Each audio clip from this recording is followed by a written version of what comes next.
Hello guys, ಹೇಗಿದ್ದೀರಾ? Welcome to rich ration ಶಾಲ್ಗೆ ಸ್ವಾಗತ ಸುಸ್ವಾಗತ.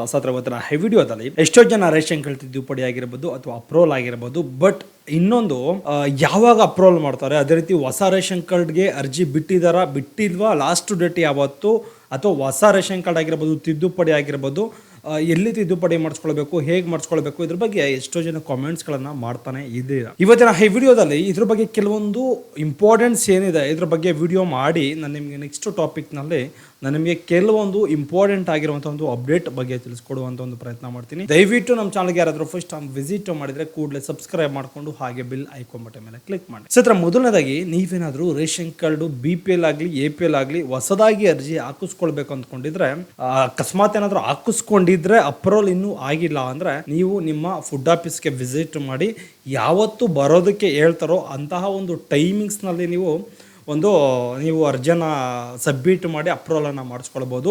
ಇನ್ನೊಂದು ಹೊಸ ವಿಚಾರ ಏನಪ್ಪ ಅಂದರೆ BPL ರೇಷನ್ ಕಾರ್ಡ್ಗೆ ಮನೆ ಹತ್ರ ಬಂದು ವೆರಿಫಿಕೇಷನ್ ಮಾಡಿ ನಿಮಗೆ BPL ರೇಷನ್ ಕಾರ್ಡನ್ನು ವಿತರಣೆ ಮಾಡುವಂಥ ಒಂದು ಪ್ರಯತ್ನ ಮಾಡ್ತಾನೆ. ಕೆಲವ್ರಿಗೆ ಅದೇ ಥರ ಇಮ್ಮಿಡಿಯೇಟ್ಲಿ ಅಪ್ರೂವಲ್ ಆಗಬಹುದು, ಇನ್ನು ಕೆಲವರಿಗೆ ವೆರಿಫಿಕೇಷನ್ ಮಾಡಬಹುದು. ಎಂಥವ್ರಿಗೆ ವೆರಿಫಿಕೇಷನ್ ಮಾಡ್ತಾರೆ ಗೊತ್ತಾ? ಈಗ ಎಲ್ಲ ಕರೆಕ್ಟಾಗಿರ್ತದೆ, ದಾಖಲಾತಿಗಳೆಲ್ಲ ಪರ್ಫೆಕ್ಟಾಗಿರ್ತದೆ. ಅವ್ರ ಹೆಸರಲ್ಲಿ GST ಅಥವಾ IT ರಿಟರ್ನ್ಸ್ ಏನಾದರೂ ಇತ್ತು ಅಂದರೆ, ಅಕಸ್ಮಾತ್ ಏನಾದರೂ ಅವ್ರ ಮೇಲೆ ಸಂಶಯ ಶುರುವಾದರೆ ಅಂತಹ ಒಬ್ಬ ವ್ಯಕ್ತಿಗಳ ಮೇಲೆ ಏನು ಮಾಡ್ತಾರೆ, ಒಂದು ವೆರಿಫಿಕೇಷನ್ಗೆ ಮನೆ ಹತ್ರ ಹೋಗಬಹುದು. ಅದೇ ರೀತಿ ಒಂದೇ ಮೀಟರ್ ಇರಬೇಕು, ಒಂದೇ ಮನೆಗೆ ಒಂದೇ ರೇಷನ್ ಕಾರ್ಡು ಅಂತ ನಮ್ಮ ಸರ್ಕಾರ ರೂಲ್ಸನ್ನು ಮಾಡಿದೆ. ಇಲ್ಲಿ ತನಕ ಒಂದು ಮನೆಗೆ ಒಂದು ರೇಷನ್ ಕಾರ್ಡು ನಮ್ಮ ಕರ್ನಾಟಕದಲ್ಲಿ ಎಷ್ಟು ಜನರ ಹತ್ರ ಇದೆಯೋ ಗೊತ್ತಿಲ್ಲ. ನನಗೆ ಗೊತ್ತಿರೋ ಮಟ್ಟಿಗೆ ಅಟ್ಲೀಸ್ಟ್ ಒಂದು 50 ಮನೆಗೆ ಒಂದು 20 ಮನೆಯವರು ಒಂದು ಮನೆಗೆ 2 ರೇಷನ್ ಕಾರ್ಡನ್ನು ಕಂಪಲ್ಸರಿಯಾಗಿ ಮಾಡಿಸಿರ್ತಾರೆ. ಅಕ್ಕಿನೂ ಸಹ ತೊಗೊಳ್ತಿರ್ತಾರೆ. ಇದು ಒಂದು ಸುಮಾರು 5-10 ವರ್ಷಗಳ ಹಿಂದೆನೇ ಅವರು ರೇಷನ್ ಕಾರ್ಡ್ಗಳನ್ನು ಮಾಡಿಸ್ಕೊಂಡಿರ್ತಾರೆ. ಅಂತಹ ಒಂದು ಟೈಮ್ಗಳಲ್ಲಿ ಈಸಿಯಾಗಿ ರೇಷನ್ ಕಾರ್ಡ್ಗಳು ಸಿಗ್ತಿದ್ದು. ಈ ಒಂದು ಟೈಮ್ನಲ್ಲಿ ಈಗಿನ ಸಿಚುವೇಶನ್ಗಳಲ್ಲಿ ರೇಷನ್ ಕಾರ್ಡ್ಗಳು ಏನು ಅಂದರೆ ಕೂಡಲೇ ಸಿಗೋದಿಲ್ಲ. ಇವಾಗ ಸಿಕ್ಕಾಪಟ್ಟೆ ಡಿಮ್ಯಾಂಡ್ ಇದೆ, ಅದೇ ರೀತಿ ರಿಸ್ಕು ಜಾಸ್ತಿ ಇದೆ. ಅಪ್ಲೈ ಮಾಡೋದಕ್ಕೂ ಆಗೋದಿಲ್ಲ. ಅಪ್ಲೈ ಮಾಡಿದ್ರು ಎಷ್ಟು ವರ್ಷಕ್ಕೊಮ್ಮೆ ಅಂದರೆ 1 ವರ್ಷನಾದರೂ ಆಗ್ಬೋದು, 2 ವರ್ಷನಾದರೂ ಆಗ್ಬೋದು. ಎಂತಹ ಒಂದು ಟೈಮಿಂಗ್ಸ್ನಲ್ಲಿ ರೇಷನ್ ಕಾರ್ಡ್ ಕೊಡ್ತಾರೆ ಅಂತ ಯಾರಿಗೂ ಸಹ ನಿಖರವಾಗಿ ಗೊತ್ತಿಲ್ಲ. ಅರ್ಥ ಆಯ್ತಾ? ಯಾವಾಗ ಬಿಡ್ತಾರೆ ಅಂತಲೂ ಗೊತ್ತಿಲ್ಲ, ಯಾವಾಗ ಕೊಡ್ತಾರೆ ರೇಷನ್ ಕಾರ್ಡು ಅಂತಲೂ ಗೊತ್ತಿಲ್ಲ, ಯಾವಾಗ ರಿಜೆಕ್ಟ್ ಮಾಡ್ತಾರೆ ಅಂತ ಗೊತ್ತಿಲ್ಲ, ಯಾವಾಗ ಅಪ್ರೂವಲ್ ಆಗುತ್ತೆ ಅಂತಲೂ ಸಹ ಗೊತ್ತಿರೋದಿಲ್ಲ.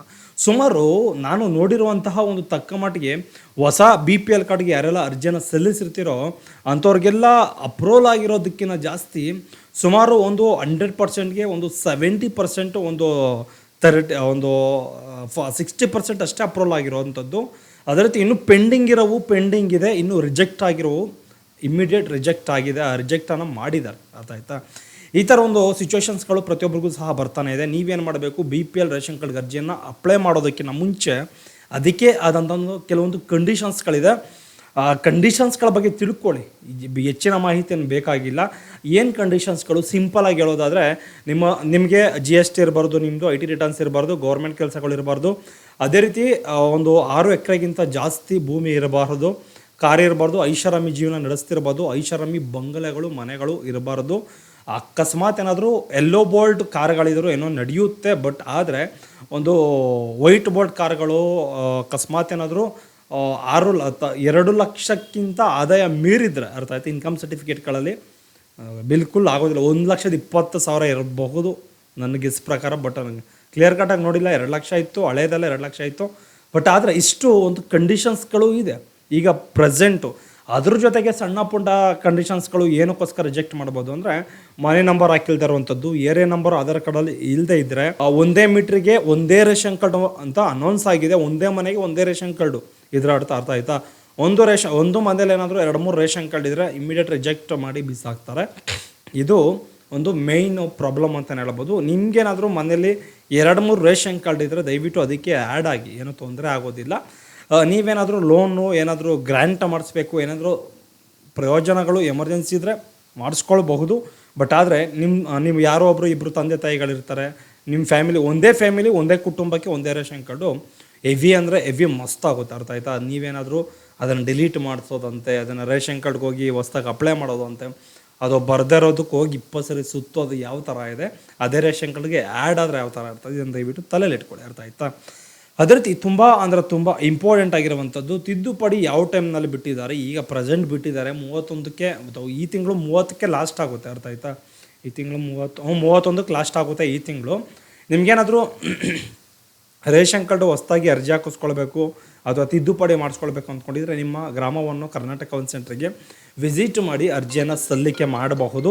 ಈ ಥರ ಒಂದು ಸಮಸ್ಯೆಗಳು ಎದುರಾಗಬಹುದು, ಅರ್ಥ ಆಯ್ತಾ? ನೀವೇನಾದರೂ ಹೊಸದಾಗಿ ಅರ್ಜಿ ಹಾಕಿಸ್ಕೊಳ್ಬೇಕು ಅಂದ್ಕೊಂಡ್ರೆ ಈ ತಿಂಗಳು ಲಾಸ್ಟ್ ಇದೆ. ಹೊಸದಾಗಲ್ಲ, ತಿದ್ದುಪಡಿ ಆ್ಯಡ್ ಆಗಿರ್ಬೋದು, ಅಡ್ರೆಸ್ ಚೇಂಜ್ ಆಗಿರ್ಬೋದು, ಏನು ಬೇಕಾದರೂ ಮಾಡಿಸ್ಕೊಳ್ಳಿ. ಅಪ್ರೂವಲ್ ಯಾವ ಟೈಮ್ನಲ್ಲಿ ಮಾಡ್ತಾರೆ ಅಂತ ನಿಖರವಾಗಿ ನಮ್ಗೆ ಗೊತ್ತಿರೋದಿಲ್ಲ. ನಾನು ನಿಮಗೆ ಸುಳ್ಳು ಹೇಳೋದಕ್ಕಾಗೋದಿಲ್ಲ, ಅರ್ಥ ಆಯ್ತಾ? ಇದನ್ನು ದಯವಿಟ್ಟು ತಲೆಯಲ್ಲಿ ಇಟ್ಕೊಂಡು ಅರ್ಜಿಯನ್ನು ಸಲ್ಲಿಸ್ಕೊಳ್ಳಿ. ಅಕಸ್ಮಾತ್ ಏನಾದ್ರು ತಿದ್ದುಪಡಿ ಮಾಡಿಸ್ಬೇಕಂದ್ರೆ ಇಮಿಡಿಯೇಟ್ಲಿ ಹೋಗಿ ಗ್ರಾಮವನ್ನು ಕರ್ನಾಟಕವನಿಗೆ ವಿಸಿಟ್ ಮಾಡಿ ಅರ್ಜಿಯನ್ನು ಮಾಡಿಸ್ಕೊಳ್ಳಿ, ಅರ್ಥ ಆಯ್ತಾ? ಓಕೆ ಗೈಸ್, ಬಾಯ್. ನೆಕ್ಸ್ಟ್ ಹೋದಲ್ಲಿ ಇದೇ ರೀತಿ ಯಾವುದಾದ್ರೂ ಅಪ್ಡೇಟಿಂಗ್ ವಿಚಾರಗಳಿದ್ರೆ ಖಂಡಿತ ತಿಳಿಸ್ಕೊಡುವಂಥ ಒಂದು ಪ್ರಯತ್ನ ಮಾಡ್ತೀನಿ. ಯಾರೂ ಸಹ ನಮ್ಮ ವೀಡಿಯೋನ ಸ್ಕಿಪ್ ಮಾಡದೆ